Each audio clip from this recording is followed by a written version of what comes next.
All right. Shawn Smith here with Dedicated Recovery Group. This is my first podcast, so welcome everybody. And Shawn is a great friend of mine. You know, we've known each other for quite a few years now, gotten a lot closer over the last probably 3 years.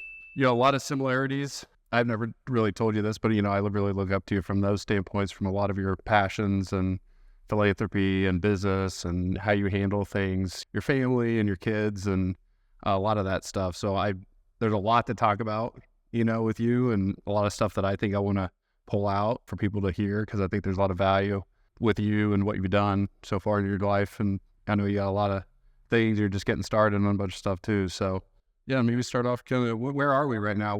This is what we call the Smith family car condo. So I had grown up, I'm a car guy. I grew up playing with Hot Wheels, grew up in the welfare system, kind of the barely graduate high school guy.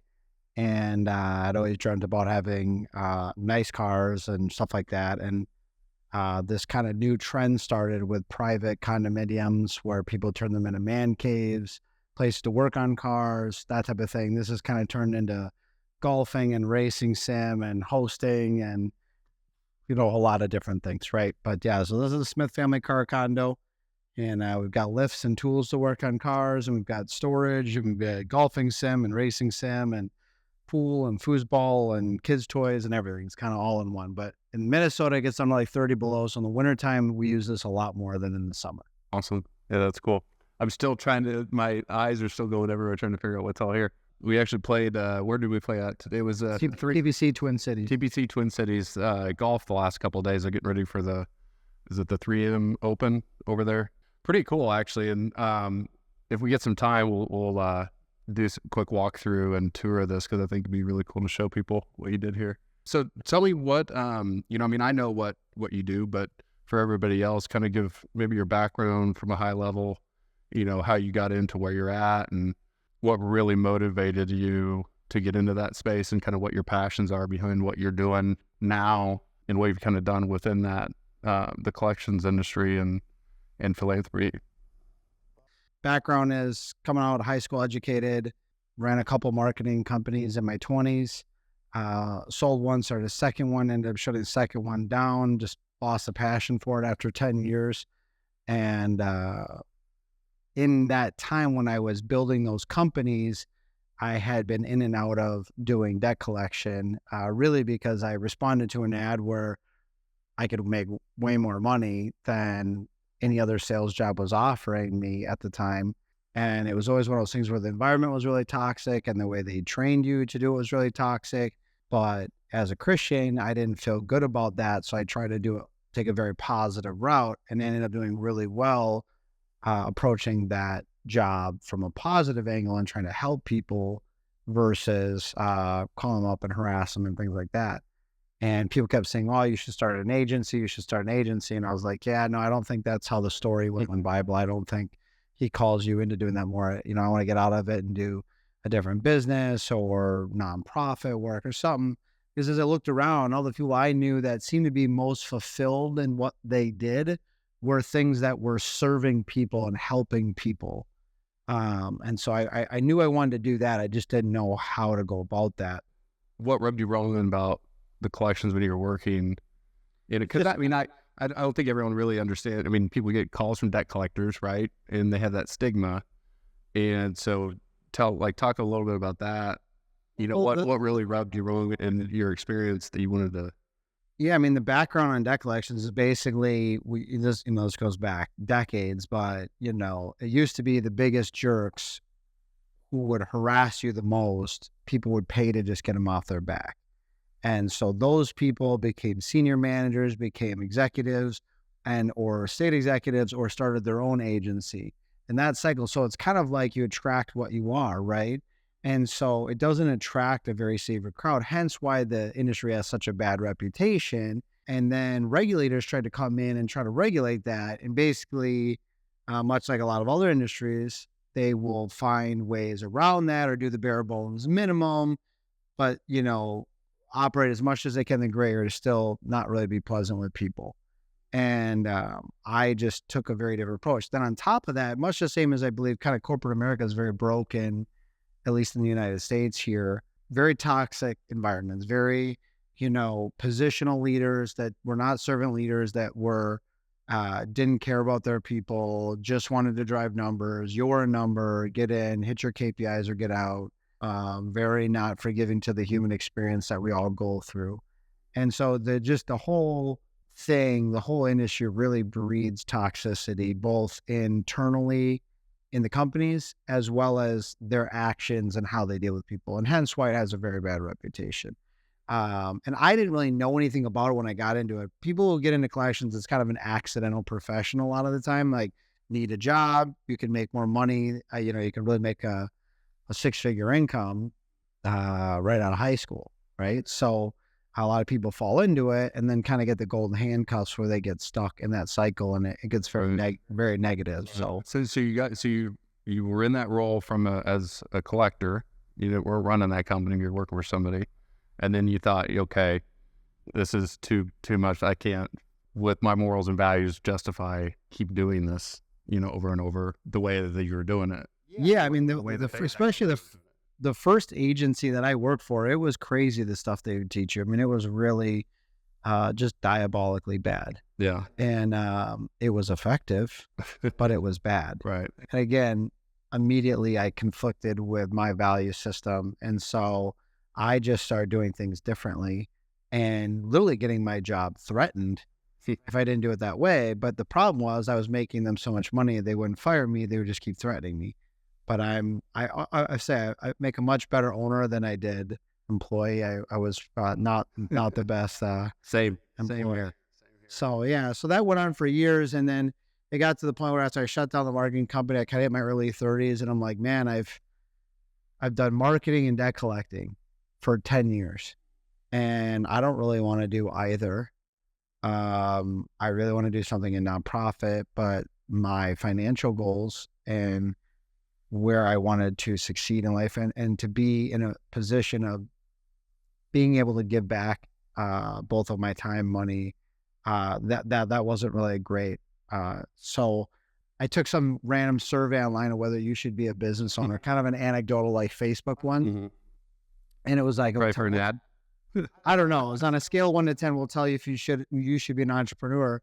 And I took it, and at the end of it, it said, literally, you're like a 12. If you're not a entrepreneur, smack yourself in the face and go file for an EIN in the morning, or something like that. You know what I mean, right? And so then the next morning, this guy who had been bugging me for years to start an agency called me, and I also happened to be kind of at odds with a former VP who was a horrible human being, and I had told the company I was working for, like, I'm leaving for the rest of the week. I'm going to decide whether I even want to come back. And then he calls me. So it was all this kind of weird timing where it was like all within less than 24 hours, these things hit. So I said, you know what, I'm open to starting an agency, but I want to do strictly commercial. I don't want to deal with any consumer debt. The risk is really high, and it just wasn't, it wasn't motivating me. I love dealing with small business owners. It was just a different sect of borrower that really, when you treated them right, they really responded because differently. Whereas, and I felt like on the consumer basis, no matter how nice you were, you just really got treated poorly. Yeah. All the time, all day. And I just really from the people you're talking under. Yeah, it was a lot harder. Yeah, just from the people you were calling. And so, that's how Dedicated was kind of born, and sat down and kind of did the old napkin business plan with someone that I knew was in a situation to borrow me the money to start it. And so I leveraged my wife's inheritance and all the equity and basically any other debt that I could incur. How did that go? The wife's inheritance conversation. Well, go into it was leverage, right? So it was something where if I succeeded, I wasn't touching it, right? Because she got a disbursement at 30 and she'll get one at 40. And so it was really like the person willing to borrow us the money knew that, and we had it contractually that if it wasn't paid back by then, that it would just come out of that. So they weren't taking a big risk, and hence the sweetheart capital, low interest rate, working cap that could get paid back when we could pay it back versus on a set schedule that would be really hard, especially in those first couple of years of business when you really need that capital and additional working capital. And so, yeah, and we went nationwide right away, which is higher cost. A lot of agencies just started. And so we started really as an agency based in Minneapolis in a Regis suite, like a 250 square foot office. One of my first companies, we started in a Regis suite, like probably like 200 square feet, if that. Like 2 desks. Yep. But it from a standpoint of like, as we were hiring, we always wanted a first class workspace. We never wanted the folks we hired or our clients to feel like we are going to scrimp on quality anything. Mm-hmm. And that's been kind of a core tenet of our giving back. Starts with giving back internally to our team members and making sure they have great benefits and great workspace and great, the building and the amenities and stuff like that. And so, so 2015, early 30s, I'm clean shaven and didn't have the beard at all, and start dedicated out of the Regis suite. And it's really grown now into, we're 300 plus clients nationwide. I think we've serviced last I checked, it was over $2 billion worth of debt.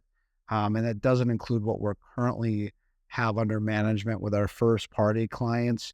I would assume that we're managing well over another $1 billion worth of portfolio management right now. So would you attest that to? There's obviously tons of companies that do collections, right? You're coming in recently and you guys have ramped up so quick and gotten so much traction. What do you feel a couple of those main drivers are to that? I think people are in any situation, whether it's a relationship, a business, anything, they're always looking for the light switch or the silver bullet or the yes or no or the A or B or this or that thing.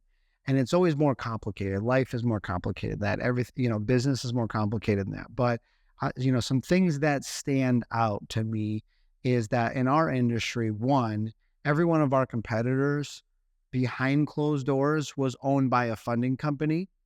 And so there is a conflict of interest when it comes to data. Right. Of course, they're all going to tell you, of course, we don't share that data, but for our clients, the data they have, the information that they have on the small businesses in their system is incredibly important that's held tight, right? And so we came in and we were the only funder agnostic company in our space. Yeah. I think us being a Midwest company versus a East Coast, or as I call Brooklyn Boiler, or a lot of stuff down in Dade County and Miami and stuff like that, that just, again, was attached to a funder. I think another big thing is the fact that from the onset, Dedicated started both our Dedicated to Serve program, where we were serving those in need with our physical time every month, as well as we started donating a percentage of our profit back. And that grew and grew and grew. I think last year it was 33% of our income was donated, 31 to 33, somewhere in there. And still profitable as a company. Yeah, very. Yeah. We were debt free within 4.5 years. So we'd paid back our debt and interest and have been debt free ever since. Completely capitalized and no outside investors. So my wife and I own 100% of the company, so we're really beholden to no one, which allows us to give. And so you had the external giving. Additionally, like with our team members, as we were hiring people, most people are going to try to pay people the least amount and give them the least amount of benefit, but tell them they run the maximum amount. One of our competitive advantages isn't just that we give, so we attract clientele that cares about that. Mm-hmm. And likes that we do that. But we attract team members who aren't just Dedicated to for that get a bigger job. For like you were, yeah. You're like for the paycheck, right? Is the fact that we're a purpose-driven culture, and every day that you're working at Dedicated, you're feeding kids, you're freeing slaves, you're stopping domestic violence, you're bringing awareness to issues, you're funding families who've lost someone in combat, you're funding kids getting access to STEM and robotics in the inner city, et cetera, et cetera. Yeah, right? I think it's amazing. I mean, went over to your office, and Mike there, you have people on your team who now are as passionate, maybe not as passionate, but they're I would say sometimes in some areas more about even. the philanthropy and stuff, and it's like you don't even have to really. It's not like part of their job. Like they just kind of wanted to do that because you guys were doing that. It almost seemed like, talking to him in your office and how passionate he was about, the board that he put up in there where he had what did he do? It's all the different nonprofits that we work with. Yeah. So everything is under metric giving. So for him, he's on the board of Create Minneapolis. Okay. So every time we sign a new client, I can't remember what we're doing. Say we're donating $250. I can't remember what it is. But right. So it's funding the nonprofit that he's passionate about that's helping inner city kids, right? And so 100%. And that secret sauce is that now you don't just have people there for the money, you have people who care about the mission. And one of the things we've done that no one that I know of in the world, both on the consumer or commercial side, is I think we just rolled over 1,500 reviews of Dedicated, all from small businesses. We have a 5-star Google rating. That's never been done before. That's what I've seen that on there. I'm like, your collections for like a lot of the things, because I've been in Lindy and I see the same stigmas and we work together. We work together on collections as well, and that's the thing that I liked about you guys, and just us knowing each other forever, just how you are as a person sifts down in through your people and your company, and you don't have a reputational risk. I think there's a lot of things in there that if I'm gonna let go of the reins as a lender or a funder to have somebody else act as me, like I want to know that they're not gonna tarnish my reputation or my credibility or our brand. And I think you guys do that in like a really good way. Yeah, it's really hard. Well, yeah, and that's part of that secret sauce. You have cheeks in the seats that care about it, right? Mm-hmm. And they care about it not just because we're giving, but we're also giving to them at a high level of benefits. So you just have a team of people who just care more. Yeah. Right. That becomes a competitive advantage. We're running higher KPIs, higher success rate, lower turnover. The average turnover rate in our industry is 50 to 100% year over year. We average 22%. Whoa. That is unheard of, right? So less turnover means more sophisticated, more trained, wiser collectors, etc. Right? And so there's all these different factors, but I think when the end of the day, what it comes down to is what that did is it built trust. Mm-hmm. Built trust in me, and it built trust in my team that I could give you $1 billion worth of debt or my 20 million, whatever size it was. And I could trust that we weren't going to end up on, such and such magazine's cover or with something from the CFPB or the FTC or whatever for shady practices because, hey, look, we're getting you an extra point. Great. But that extra point is only great until one deal blows up and you have a lawsuit, you have a regulator, et cetera, right? Mm-hmm. And so it's probably one of the most frustrating, but one of the most rewarding things of Dedicated in the industry. And so, it sounds like you're really changing, at least for yourselves. Now, who knows if it gets adopted by other people in industries like that seem sleazy, for lack of a better word. And you guys are doing it a different way. And I think just that, like, people see that from companies and being able to give. Like, you don't usually see company where you think payday lending or something like that. Like, that's the last person you would ever think is actually going to give money. That stigma is selfish and greedy and all that, right? So to see a collections firm that gives so much of their profits to charities is just awesome to see. It becomes a competitive advantage, right? Yeah. And so now all of a sudden, in a sea of sameness, where everyone's polished the same thing to say, oh, look, we're different or better rates. They're all trying to say they're better, but there's truly like no way to separate them. They're really not. They're all the same. They're all the same. Maybe it's a different rate. Maybe you have a better rep. Maybe it's a better term, whatever, right? On any given deal that you're battling over and on that side or equipment or whatever it is, right? Whereas with us, there's literally no one not only doing what we're doing in our world, mm-hmm. but our mission statement as a company is we believe business has the greatest opportunity to change the world, and we're taking steps to prove it. So we're doing what a lot of businesses are not doing. They're donating, they could be $100 million company and they're putting on their social media, they gave a $5,000 check to Make-A-Wish Foundation. Mm-hmm. It's like, well, we did that last Tuesday, Right. and we're 1% of your revenue size company, right? Because people can sniff out BS, Mm-hmm. right? And if you're putting out there saying, oh, we care, but then your benefits to your team members are junk, Mm-hmm. no, that's a lie, right? And so it comes from this top down a mentality where leadership is so lacking in the corporate world, true leadership, and profit is put first and success is put first, and Dedicated's core values is to flip those on their heels and say, no, we're going to chase significance and we're going to put people first, and we're going to be okay with making less money but still making great money. Mm-hmm. And it's kind of like in the world today, most people don't know how to live below their means. Right. And then they sit there and they blame everything else. But meanwhile, you look at their spending habits. I mean, I remember when Dedicated was making great money, had gotten debt free, and in the winter, I was still driving a $300 car. And I was going out sometime to conferences, seeing many of the people we know, and buying rounds of drinks, buying dinner, dropping $500, dropping $1,000, and wearing a nice suit and whatever.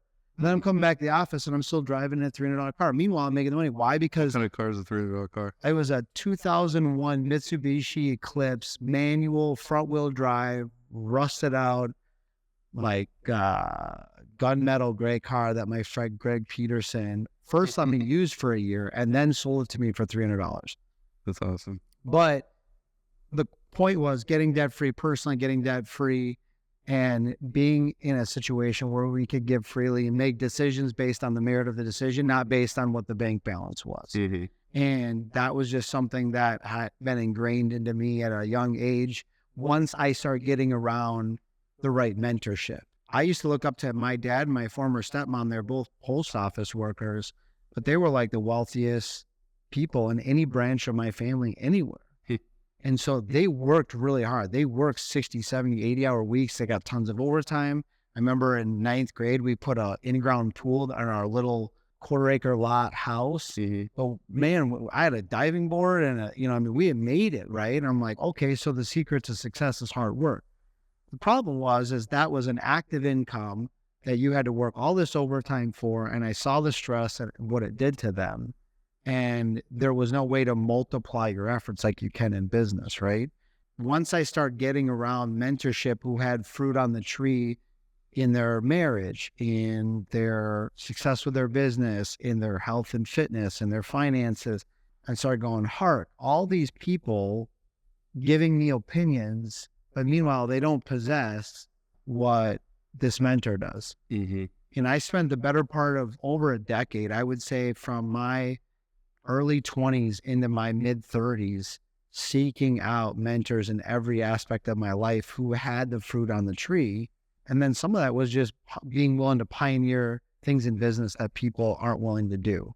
Yeah. And there's like Let's dive into that mentorship thing, because I think, like when I was younger, I was like, I hear about mentors or people talk about their mentor. What type of people are in and around your life that can act as that mentor, especially when you were younger and you hadn't really gotten out in the business world? You hadn't joined, you're at a club now, a prestigious club that we played at, the TPC Twin Cities. And it's like, so you run into people there and there's a lot of wisdom and stuff and you get people's time, but how do you get into that kind of in your early years when you haven't really made an impact yet? You haven't really gotten into that, anything like that. Yeah, I remember someone telling me at 22 years old, saying, Shawn, doesn't it make sense to go to people in life, in all aspects of life, who have what you want, ask them how to get it, do what they say, and you'll have what they have because they actually have it. They have the fruit on the tree. And most people hear that and are like, wow, that's very simplistic. That makes a lot of sense. At the time, I was pissed off. How am I 22 years old and no one has taught me something as simple and as common sense as that? Yeah. I was just living in this world where it was constant opinions around me, and you know what they say about opinions, right? And so I made it a mission. I think one of my strengths is that if it's good information, I'm going to take it to heart and try to run with it. It's not about it being Shawn's idea or my ego getting in the way. It's like, man, if there's a better way to do it, I will go do that. I want to be as efficient and as successful at what I do, mm-hmm. right? And so when I understood the power of mentorship, I started really actively pursuing it. So over the years, when I look at my mentors now, one of my strongest mentors and the one I go to always first is my father-in-law. He was a 40-year professor at the Carlson School of Business, University of Minnesota, has a law and a finance degree. Mensa guy, wicked smart. And couldn't be more polar opposite from me as far as book smart, super high IQ, that type of thing. Mm-hmm. A dogmatic grinder. I will outwork anyone. And there was this respect, though, because he was hardworking, I was hardworking. While that manifested itself differently, there's a mutual respect level there. And really, quite frankly, the middle between him and I is the sweet spot. What do you mean about that? So if you go too far to attorney, legalistic, Right. academia mode, that's not optimal for growing a business. Mm-hmm. But sometimes you see the street smart guys or the grinders, they go so far to grind mode that they become unrelatable. And unless you're like this hardcore guy and doing double overtime, you're not worthy of being You're in not that going to get out space. of it. You probably can't ever get out of that either. Well, It's a lot harder to get. what it typically is, when I find guys are in that mode, like, you got to grind, you got to go, whatever, that is a Band-Aid for trauma that was in their life when they were younger, that put them and taught them survival mode. At least it was for me, Mm-hmm. where I learned to live in the future because I went through really challenging circumstances as a kid. And so whatever was bad was going around me, I would just work through it because I was working to a goal I was going to get out of it. The problem is then once you actually got to the next goal, you'd reset the bar, create manufacture reasons why your back still needed to be against the wall, and you stay in that never-ending loop. And you see guys do that where it's just like all they know is grinding. And I liken it a lot to people who go into combat and they come back and try to live a civilian life. They don't know how to come back. All they know is war. Mm-hmm. And I see that with a lot of business owners. They all they know is go 110%. The problem is everyone around them, right? So it's like that middle ground between the guy that will go 120% all the time and the guy that's really going to think, it's kind of shoot, ready, aim versus aim, ready, shoot. Mm-hmm. He's aim, ready, shoot. I'm shoot, ready, aim. But in the middle of that and combining those, it was so, but for instance, it took me 10 years of earning my father-in-law's respect to really, I would say, for him to officially kind of be willing to mentor me more actively, right? Mm-hmm. And I'm talking like daily. Yeah. I call him every day. I leave Really? dedicated. Every day I left dedicated for 5, if not 7 years, really till COVID. So yeah, for 5 years, I would call him every single day. Call my father-in-law, which a lot of people talk about their in-laws almost in a negative light. I love my in-laws. Yeah. They're amazing. But John specifically, I would spend that 18 to 35 minute car ride home, going through the day, going through the challenge. And he never, as a mentor, should never be telling you what to do. Mm-hmm. They should be helping soundboard what you feel you should do and asking questions to get you to think so you come to that conclusion. So it comes from inside you. Because if a mentor is just telling you need to do this, you need to do this, it's just not a good mentor. It's just a boss. It's just another boss and you're not, and I've seen that. I've seen both sides of that myself. It's like, you can tell your employees or your family or like whatever people you're mentoring what to do but it's the same as running a business, right? I mean, I don't want to have to tell you the same things over and over and like tell you how to do this, how to do that. Like the goal, I think, in that and with mentors that I have is getting me to think differently, to understand and really get into like the why behind what I'm doing, right? Like, go call this funder, you need to go call him, you need to tell him this, you need to do this to bring him on board instead of, whatever, helping you understand bigger picture so you could take that learning to any company, right? I mean, I'm sure there's probably a lot of stuff that you learn through your mentor that isn't just about your business or just about your family, or it's like, it can translate to a lot of different things. It's more of a mindset shifts and stuff like that, right? Yeah, and it goes with anything, right? So like my wife and I, for years, I'm big on being open about mental health. I think anyone who says that they don't go through challenging mental health times is a liar. I mean, I don't care if I've known the most successful people in life, and behind closed doors, they go through miserable times like anyone else. And just like Tiger Woods has a coach, you know what I mean? Having someone to soundboard for you. So my wife and I are big on Sometimes we go together, sometimes it's separately. It kind of fit wherever both of us are at on someone that we really trust in that environment as a counselor, who's been great. We've been doing that for like 7 years. And even sometimes it feels like, do we need to be doing this? But you know what? The second you start thinking you don't need coaching, I feel like a reason's going to pop up pretty quickly where you're reminded you do, right? And it's like physical trainer. I work with a trainer because I'm trying to be physically fit and have my body last longer. I have a spiritual mentor, someone who is much further along than me and wiser in their relationship with God and understanding the word, in their demeanor and just their spirit. I mean, and their ability to show unconditional love which is something I aspire to do. All those relationships took a decade to develop, or find the right one, find the right counselor, find the right spiritual mentor. My spiritual mentor I met on my first mission trip, which I went to on a whim. It wasn't really, and it was something that I was kind of thinking like an eat, pray, love. Like I was going to go find myself in that. And what I feel like, and I was going to go help them. And what it ended up doing was leading to a whole bunch of change in me. I felt like Haiti, when I was the first mission trip I went on, did more for me than I have ever been able or will ever be able to do for it, but I continue to try, right? So when I look at my success, I attribute it to three things, and really those are like the three-legged stool. One, first is God's power, God's blessing, God working in my life. That is first and foremost. Second is the people I've surrounded myself with. And, I've heard it said, you'll live in direct proportion to the 5 people you spend the most time with, right? And so if you're spending time with people that are negative, that are going to take you down, that are going to give you bad opinions versus wise counsel, you are going to end up living just like them. And the third thing is work ethic. I don't believe you're entitled to anything. You got to go out and work for it. And so I was willing to go out and dogmatically grind to get there. But when I look at the success we've had, the significance we've been able to accomplish, you can see the hands of all the people around me, God moving, all these crazy things that so many business owners or successful people think, oh, to fix this, I'll just go work harder. Or to go to the next level, I'll just work harder. And so often that's not the case. It is working smarter. It is getting in the right place mentally, emotionally, spiritually. Here you could, there's so many different things that can be like timing, so I really attribute that. Like this is one of the most important things I talk to young people about is get mentorship.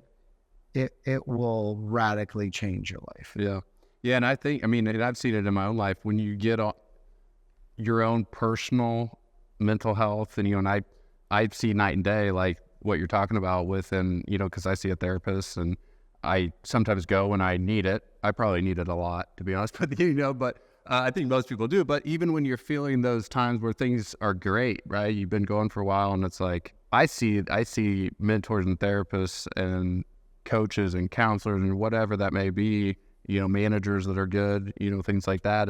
It's more being there as a constant to see the things that you get blinded by.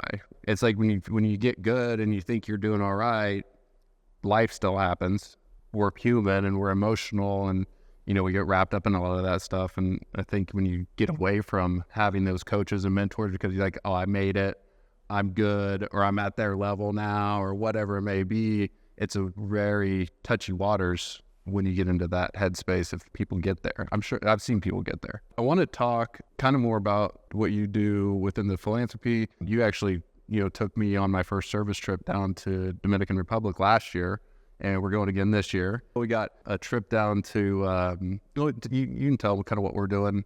You've been in that world, and I appreciate you bringing me into it because it's really opened my eyes to things that there's a lot of good being done, but I think you've helped me a lot get into that thinking, like that way of thinking of getting outside yourself. And every time I've gotten outside myself and go and serve somebody, I always feel better. Things just around me seem to get lined up when I'm not focusing on myself and my objectives and my agendas. And so I appreciate you doing that for me because that's helped a lot, in my life and just being a connection to you. But talk a little bit about that. And, and you have people in your life and people that want to, in your company, taking up that passion of going and serving in different countries. And and your experiences in Haiti, if you want to go down that path, and just what everything you're doing, feed my starving children, all that stuff. There's a lot to unpack there, but one of the cool things is we have been able even to affect some of our competitors. On our last trip we had the CEO of a competitor. I would say Manny is a competitor in one segment of what Dedicated does. Dedicated is probably a lot more broader, and he's a lot more focused, but I know he's trying to expand as well. But he's someone who's now giving back with his business to feed my starving children. He's coming on service trips. It is someone who has a different faith sect than I do. That's why we call it a service trip, because at the end of the day, I don't care what your background is. When you go out into the world, into places, people are living on dirt floors and shacks, and you go in and help them. They say there's two wolves, and whichever one you feed, the other one's going to eat you, right? And I kind of change that there's two buckets you're going to fill. One has a wildly bigger hole in it, and there's the bucket that you fill that it's like experiences of travel and material things and girlfriends and boyfriends and stuff, and that you have to keep putting in that bucket, but there's just a big hole in the bottom. So it's like the only way that bucket fills even full is if you're constantly doing that stuff, which of course costs a lot of money, takes a lot of time and energy, right? But the other bucket is your soul bucket. There's things that fill your soul, and that's, to me, when you help others in a way that they really can't repay you for. And what you think is you're helping them, but there's just a core belief I have that the giver is always more blessed than the receiver. I go down to Haiti first time in February 2013 with my wife, and there's a whole backstory to that, but I grew up on welfare. I had been into ghettos. I had even been, when my mom couldn't handle me more, I get shipped out to my dad's in 8th grade. For graduating high school, he took me to Jamaica, where he went every year. I had to go finally.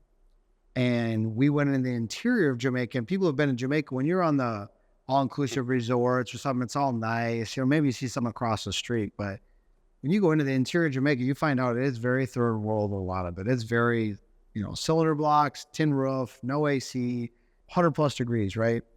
And Haiti is like that, but on steroids as far as bad. But some of the most beautiful people ever, trapped in these horrible, horrible circumstances. And my wife and I went down there, and really, to make it very, very short, it breaks your soul up and breaks your heart in a way that I feel like only God can remake that into something more beautiful. And I met a little girl named Jenica. There's a story behind that. And God really used her to change our life. And we said, we're going to come back. We have to do something about this. We have to feel like we're a part of the solution, not part of the problem. We're not just going to come back and be like, well, that was rough, and go back to our daily lives. And that started influencing that when we started Dedicated, we wanted to give back. That's when we started feeding kids, because we saw kids with stomachs that were bulging out and that were malnourished and that they were blonding or having even bald patches. And we started to get exposed to, sub 10-year-olds seeing sex trafficking happening right in front of our eyes, just like we did when we were in the hole in the DR, and you see these 8, 10, 12, 14-year-old girls being trafficked. And it's something that, again, it tears your soul up. And that's, again, why I believe business has the greatest opportunity to change the world. Nonprofits, churches, faith sects, community organizers, good people are doing a lot of what they can do. Business, how on the other hand, is getting as much profit as it can and focusing on how it creates as much success as it can. Problem is that it has this massive capacity called profit that it's using for stuff where it could be changing the world. I mean, you look at, how many billionaires there are out there. I mean, if these guys were each worth $50 billion less, what we could do to end hunger, right. Stuff like that, right? Yeah, Gary Vaynerchuk talks about that a lot. About he's very much in clean water. I've heard you talk about that stuff too. Just it's crazy about the things that we take for granted that are like just the very basic one single thing that it takes to live: water and food. And water isn't even accessible in a lot of areas, and it's just blending those with business where. Looking at the Tom's model, and Tom's has since changed, but it's kind of the one for one, but finding a business metric. Dedicated right now, our baseline is 20%. So we look at our projections, our profit, and every quarter we look at what our profit was. We take the 20% out and we give it away. We distribute it based on. So we have kind of four main verticals as a company. So we have first party servicing. That's where we're acting as the client, where our people are subcontracting basically, right? Then we have third party collections, which is we're representing ourselves as dedicated. We have asset management, that's repossession, transportation, remarketing of the equipment, inspection services, etc. And then we have full nationwide legal services. Well, each one of those, then other things are all kind of ancillarily tied into giving back. Based on the revenue that vertical brings into the company, that percentage then is split out of that profit and donated out. So we know that whether the company's doing really well profit-wise or it gets tight for a while, we know that that 20% is going out. And we're approaching having fed over 2 million kids, having helped over 500 enslaved children, having donated hundreds and hundreds of thousands of dollars from a couple that, when we started the business, had no assets and really had no money. And from my background in general, there was no successful folks behind that. And you don't, and a lot of people in the United States don't see a lot of that. You know, you see the commercials. About the extent that I saw before I went down to the Dominican was, you see the commercials for, you know, kids and stuff like that, but it's such a small snippet and it's so far away, and it's like somebody's help. I'm sure somebody's helping. Well, they think, oh, that's the one kid. They found the one really bad kid. They shot a video of it. I'm sure they're helping. They're fixing it. It's like, no, it's like, you look at Dominican was one of the last Caribbean countries to get its independence. And so it got way more infrastructure from Spain. It had way more tourism. It is way safer. And yet, as you saw going on last year, the second you go 20 minutes outside the city, you have people living with dirt floors and wooden, like, it's almost like bark, and then metal roofs. And every time it rains, it floods out the floor, and it's 150 degrees inside that shack. And I think, you know, I remember Alejandra and me walking in on the last trip, and we see a little baby sleeping on a piece of cardboard on a dirt floor. Thinking about that, when you're a parent and you think about that as your child, and what you would do to fix that situation, and then to come back the next day after we pour the concrete floor, and now you go on the next day and you see the child sleeping in there, and now at least they have a floor, right? And then it's like, what else can we do? And I'm sure the parents over there are the same way. They just don't have, they were grown up. It's all, you know. Well, they're focused on generational. Yeah, it's a generational cycle. It's a very, somebody comes in and does something. It's a very tough cycle, because if you're deciding whether you're going to put concrete floor in or paint your house or eat and feed your child, you're going to feed your child, right? And so, yeah, but I mean, like, that grandmother came in and she was literally in Haitian Creole singing praises to God for us, you know, and that, you know, you couldn't have seen someone exude more joy than this woman. And all we did is paint the house blue and poured some concrete, you know, and you would have thought that she had won the lottery, you know, right? And the people are such great people. I remember, you know, I think when we were painting that house, like, I don't even know how many people around the neighborhood. You don't see that in the United States. Yeah, people just jump in like, hey, let me help you paint your house. Yeah, you don't see somebody, you know, kids even, like kids that were coming by saying, hey, can I help? You know, it's like, you know, they're just, it's everyone's in it for themselves for the most, not everybody, but a lot of people just. Yeah, I mean, they're in their own that's become a challenge, right? So, yeah, so we started doing these service trips to take, so we have people from the industry, friends, people I've connected with, Mike and the rest of the team, like yourself, come down and see, when you're working with Dedicated, what we're doing, what we're funding, what our partners are doing, how really challenging parts of this world are that TV will never do it justice, you know? And you combine that with business and being willing to live on less and give more when it comes to the joy and fulfillment. It's all these people talk is like, oh, I want fulfillment. I want to feel joy. I want to be happy. And they think that the next car, the next house, the next spouse, the next whatever is going to make them happy. And then they get there and then they go, I'm still not happy. And anyone who knows me knows I'm dogmatic about giving and serving. And quite frankly, and I'll chuckle at this, but to the point of nausea for some people who really don't give a darn about that stuff in the industries that we serve. It's like, kind of would you just shut up about this stuff? And those are not my people, and that's okay. And those are typically not my clients. That's okay. I attract the type of clientele that we want, right? But in that, I'm a hyper passionate person. I am overflowing in my heart and in my motivation, in my fulfillment at what I'm doing. I'm not lacking purpose. I'm not lacking clarity on why I'm on this earth. I'm not feeling like my heart isn't overflowing. It is on tap. I can start talking about this stuff in 2 seconds, and it won't take me but a matter of minutes to really focus in on it, where I'm not welling up because I'm so passionate and fulfilled on what we're doing. And I continue to attract people who say, you know what, that's what I want.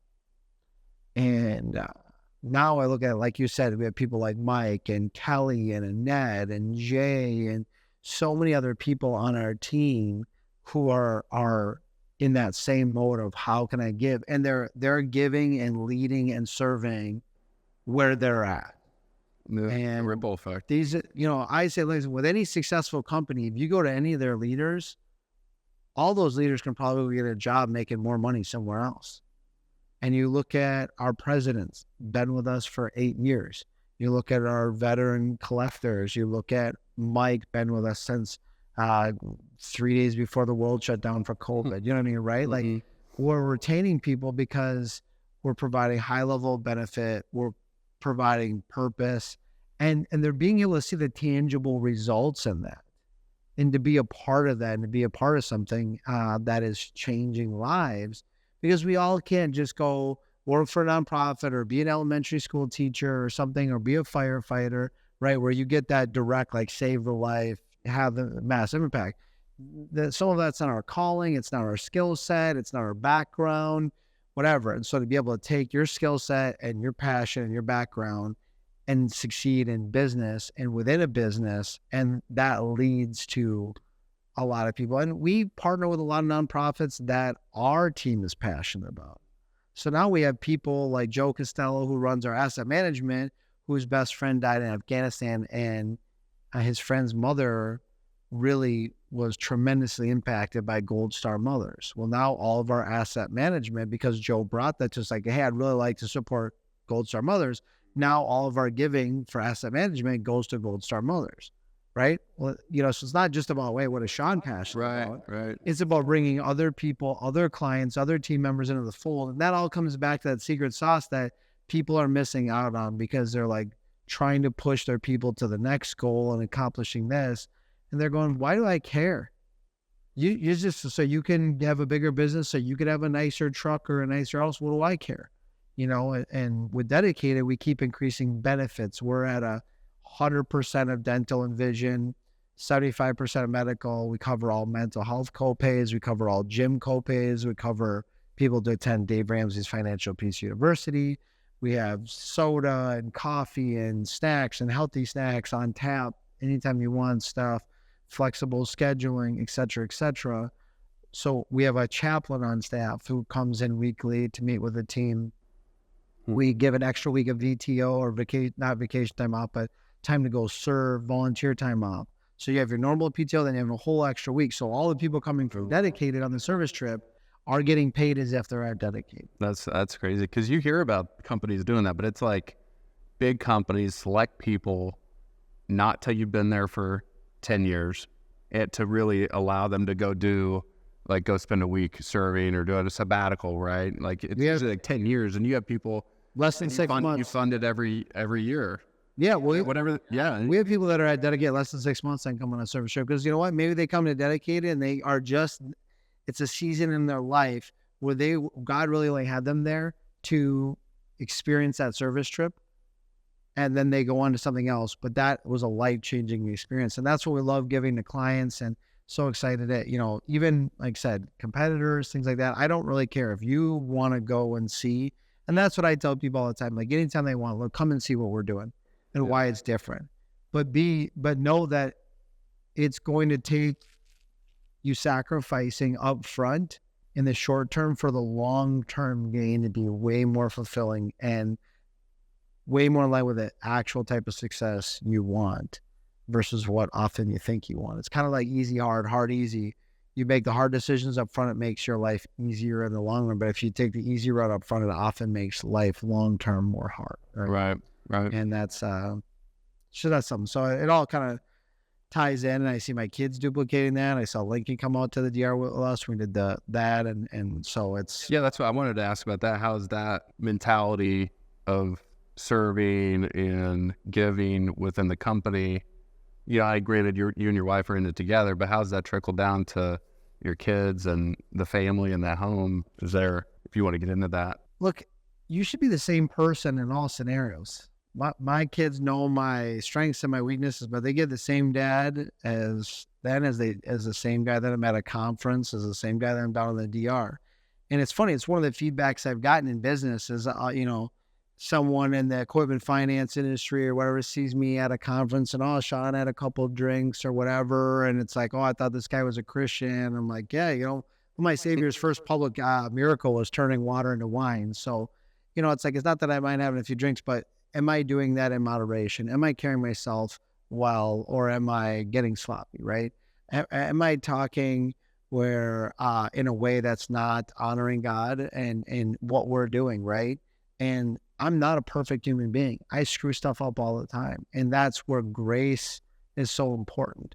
But what I see in my kids is that they see a dad, just like my team had dedicated, just like you did as a friend in the industry, just as the nonprofit partners that work with, just so with other friends, is that there's only one mode I'm in, right? And it's how can we give, how can we serve, how can we help others? What happens is you surround yourself with people who start to duplicate that, but your kids also see that. And that's the example. And so my daughter, all this last year, was raising donations almost a whole year, serving others, volunteering, going to feed my starving children. Lincoln, on our second mission trip, we went in February, went right away again in May. He was recognized at our church for raising money while we were gone. He got recognized at church, and things like that, where those seeds get planted. And as I've watched my oldest, he leads some small groups in church and stuff, but he's not as outspoken as I am and whatever. But I see him do things that are seeds and things that he saw his dad do. Right. And when you see your child showing unconditional love to someone, giving someone, helping those in need, putting others before themselves, and you see how good it makes them feel to help somebody else. And that was because that's the life you live and that's all they've seen as an example. There's no greater fulfillment than that. But just like there's no greater pain than when your child or your team members at a company duplicate your negative attributes, which I've also had to be on the end of that, right? As an imperfect human being. So one of the signs we have, and it's not up yet in our new house, but in our kitchen, we keep we're having it turned into a painting, but it says imperfect people are loved here. And or what? Are loved here. Imperfect people are loved here because we're all imperfect. Yeah. And we tend to live in this society where it's like, well, if you do what I like and the way I like, then we're okay. Then you're perfect. Right. Then we'll like it. I would wrap up with a final thought with this, and this is Austin and you and I and our friendship is a prime example of when you know why you're here. And sometimes that takes the better part of your life to figure that out. And you live that out in all circumstances, even when no one's looking, even when you're away at a business conference. What you get is the joy and fulfillment of being a positive influence on someone else, developing a true friendship that has positive, it's a reciprocal thing, but I feel more blessed to be your friend and getting to see the positive things are going in the right direction in your life and feeling a part of that, right? And really, I feel like that's God doing cool things in your life, but those are the fulfilling things. And I feel so many people are struggling with that. And so, I'm thankful to be your friend and thankful for this. Thank you for having me. Yeah.